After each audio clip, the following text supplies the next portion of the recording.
जय हिंद दोस्तों, नमस्कार। आपका सत्य था यूट्यूब कॉमर्स गुरु यूट्यूब चैनल में आपका स्वागत है।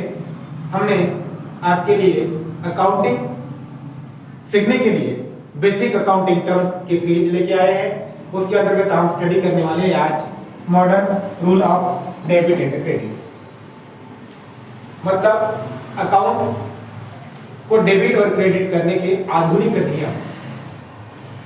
इसमें हमने जो मॉडर्न रूल में 5 वर्ड जो यूज होते हैं, असेट्स, एक्सपेंस, कैपिटल, लायबिलिटी और रेवेन्यू, इनको हमने 2 कैटेगरी में डिवाइड कर रखा है।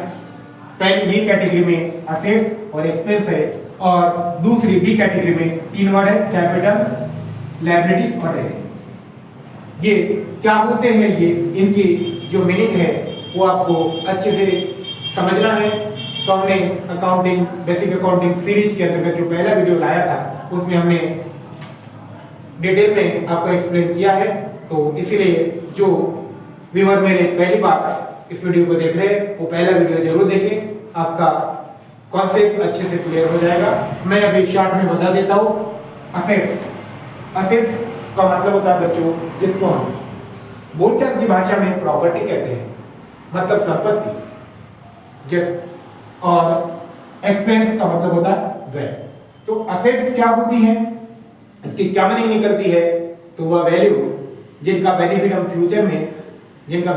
फ्यूचर में मिलता है वो हमारे लिए असेट्स होती है। और एक्सपेंस मतलब जिनका बेनिफिट वो वैल्यू जिनका बेनिफिट हम ऑलरेडी करंट ईयर में ले चुके हैं, उसको बोलेंगे एक्सपेंस। और कैपिटल क्या है, कैपिटल को हम हिंदी में पूंजी कहते हैं। ऑनर का जो कंट्रीब्यूशन होता है अपने बिजनेस में बेटा बच्चों, उनको हम कैपिटल कहते हैं। दूसरा लायबिलिटीज क्या है, बिजनेस का ऑब्लिगेशन। हम बोलचाल की भाषा में लेमन लैंग्वेज में जिसको कर्जा कहते हैं, हिंदी में उसको दायित्व कहते हैं और अकाउंटिंग में उसको लायबिलिटी कहते हैं।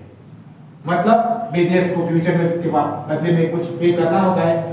और रेवेन्यू क्या होती है कि नॉर्मल कोर्स ऑफ बिजनेस से, मतलब सामान्य व्यवसायिक क्रियाओं से बिजनेस में जो अर्निंग हो रही है तो उसे हम रेवेन्यू कहते हैं। तो देखो बच्चों, आज हम ये देखने वाले हैं कि आज इनमें डेबिट और क्रेडिट करने के लिए कौन से रूल अप्लाई होंगे। तो देखो, पहला जो हमारा रूल है कि पहले ग्रुप में हमने जो असेट्स और एक्सपेंस रखे, इसका रूल है कि असेट्स और एक्सपेंस में जब भी इंक्रीज होगा, इनमें इंक्रीज होना अकाउंटिंग में हम डेबिट करेंगे और इनमें डिक्रीज होना अकाउंटिंग में हम क्रेडिट करेंगे।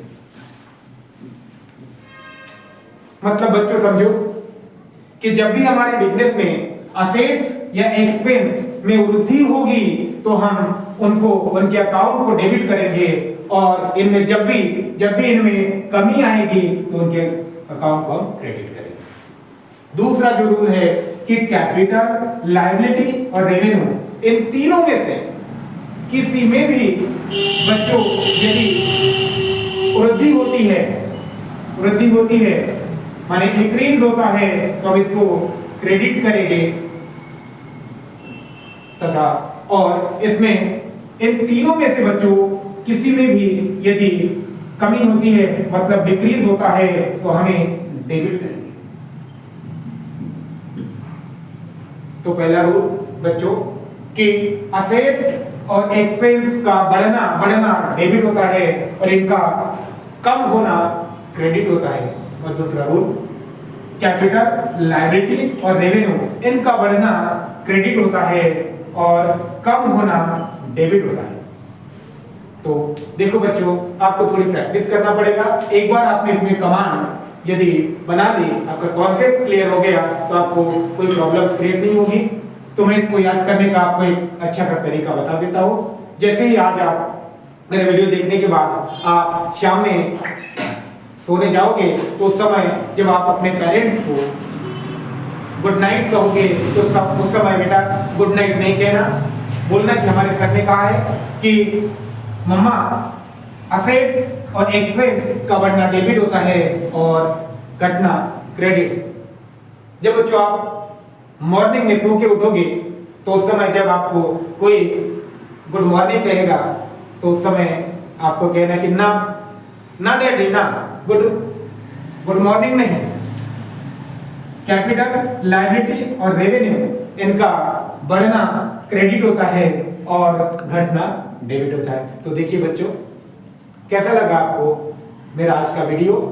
मेरे वीडियो को लाइक कीजिए, सब्सक्राइब कीजिए, शेयर कीजिए और जो भी आपके डाउट्स हैं वो कमेंट्स बॉक्स में इंक्लूड कीजिए और जिस भी टॉपिक पे आपको वीडियो चाहिए वो टॉपिक मेंशन कीजिए, मैं आपके लिए उसी टॉपिक पे वीडियो बनाऊंगा।